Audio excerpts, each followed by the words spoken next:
അവയവദാനത്തിനായി വ്യാജരേഖ ചമച്ച കേസിൽ മുഖ്യപ്രതി നജീബിനെ വിശദമായി ചോദ്യം ചെയ്യാൻ പോലീസ്. കുന്നത്തുനാട് പോലീസിന്റെ കസ്റ്റഡി അപേക്ഷ ഇന്ന് കോലഞ്ചേരി മജിസ്ട്രേറ്റ് കോടതി പരിഗണിക്കും. പ്രതിയുടെ രാജ്യാന്തര ബന്ധത്തിലടക്കം വ്യക്തത വരുത്താനുള്ള ചോദ്യം ചെയ്യലിനായി 7 ദിവസത്തേക്ക് കസ്റ്റഡിയിൽ വേണമെന്നുള്ളതാണ് പോലീസിന്റെ ആവശ്യം. എന്നാൽ അറസ്റ്റിലായ പള്ളിക്കരയിലെ സൺ കമ്മ്യൂണിക്കേഷൻ സ്ഥാപന ഉടമ സണ്ണി, ഭാര്യ സീന, മറ്റൊരു സ്ഥാപനത്തിലെ ജീവനക്കാരൻ സനോജ് എന്നിവരെ ഇന്നലെ കസ്റ്റഡിയിൽ വാങ്ങിയിരുന്നു. അർജുൻ മട്ടന്നൂർ ചേരുന്നുണ്ട് വിവരങ്ങൾ നൽകാനായി. അർജുൻ, അപ്പോൾ ഒരുപാട് വിഷയങ്ങൾ അന്വേഷിക്കേണ്ടതുണ്ട്. ഇപ്പോൾ ഈ രാജ്യാന്തര ബന്ധം സംശയിക്കുന്നു. ഇയാളുടെ ഒരു സഹോദരൻ പുറത്തുണ്ട്. നാട് നീളെ ഇയാൾ സ്വത്തുക്കൾ വാങ്ങിക്കൂട്ടിയിട്ടുണ്ട്. ഇപ്പോൾ കൊച്ചിയിലെ ആശുപത്രി മാത്രമല്ല, കേരളത്തിലെ പല സ്വകാര്യ ആശുപത്രികൾ ഇവർക്ക് സഹായം ചെയ്തിട്ടുണ്ട്. ഡോക്ടർമാർ സഹായം ചെയ്തിട്ടുണ്ട്. ഇയാളുടെ ഡയറിയിൽ നിന്ന് കണ്ടെത്തിയ ഉന്നതരുടെ പേരുകൾ. ഇപ്പോൾ അന്വേഷണം ഒരുപാട് ഇനിയും മുന്നോട്ട് പോകാനുണ്ട് അർജുൻ.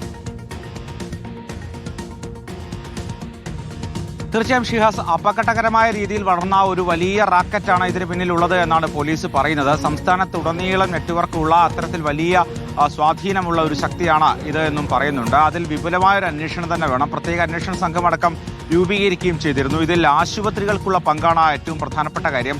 പല സ്വകാര്യ ആശുപത്രികൾക്കും ഈ ക്രമക്കേടിൽ, ഈ തട്ടിപ്പിൽ പങ്കുണ്ട് എന്നാണ് പോലീസ് കണ്ടെത്തിയിരിക്കുന്നത്. ഇതിന്റെ ഭാഗമായി കൂടുതൽ തെളിവുകൾ കണ്ടെത്തേണ്ടിയിരിക്കുന്നു. ഇതിന്റെ ഭാഗമായിട്ടാണ് ഇന്ന് പ്രധാന പ്രതിയായ നജീബിനെ കസ്റ്റഡിയിൽ വാങ്ങാൻ വേണ്ടി പോലീസ് ശ്രമിക്കുന്നത്. ഇന്ന് 7 ദിവസത്തേക്കാണ് കസ്റ്റഡി ചോദിക്കുന്നത്. മറ്റ് 3 പ്രതികളെ കഴിഞ്ഞ ദിവസം കസ്റ്റഡിയിൽ ലഭിക്കുകയും അവരെ ചോദ്യം ചെയ്യുകയും ചെയ്യുന്നുണ്ടായിരുന്നു. ഇതിൽ പ്രധാനമായും ഇതിന്റെ രാജ്യാന്തര ബന്ധം, അതോടൊപ്പം തന്നെ ഏതൊക്കെ ആശുപത്രികൾക്ക് പങ്കുണ്ട്, ആർക്കൊക്കെ പങ്കുണ്ട്, ഏതൊക്കെ തരത്തിലാണ് ഈ തട്ടിപ്പ് നടക്കുന്നത്, വ്യാജരേഖകൾ ചമക്കാനുള്ള ഒത്താശ ചെയ്യുന്ന മറ്റുള്ളവർ ആരൊക്കെ തുടങ്ങിയ കാര്യങ്ങളൊക്കെ തന്നെ കണ്ടെത്തണം. അതോടൊപ്പം തന്നെ ആർക്കൊക്കെ ഇത്തരത്തിൽ ഈ അവയവദാനം നടത്തിയിട്ടുണ്ട്, ആരെയൊക്കെ കബളിപ്പിച്ചിട്ടുണ്ട് തുടങ്ങിയ വിവരങ്ങൾ എടുക്കേണ്ടതുണ്ട്. ഇതിൽ വിശദമായ ഒരു അന്വേഷണത്തിലേക്ക് കടക്കണം എന്ന് തന്നെയാണ് പോലീസ് പറയുന്നത്. അതോടൊപ്പം തന്നെ ഇതുമായി ബന്ധപ്പെട്ട് ഇവരുണ്ടാക്കിയ ആസ്തി വകകളും കണ്ടെത്താനുള്ള സാധ്യതയുണ്ട്.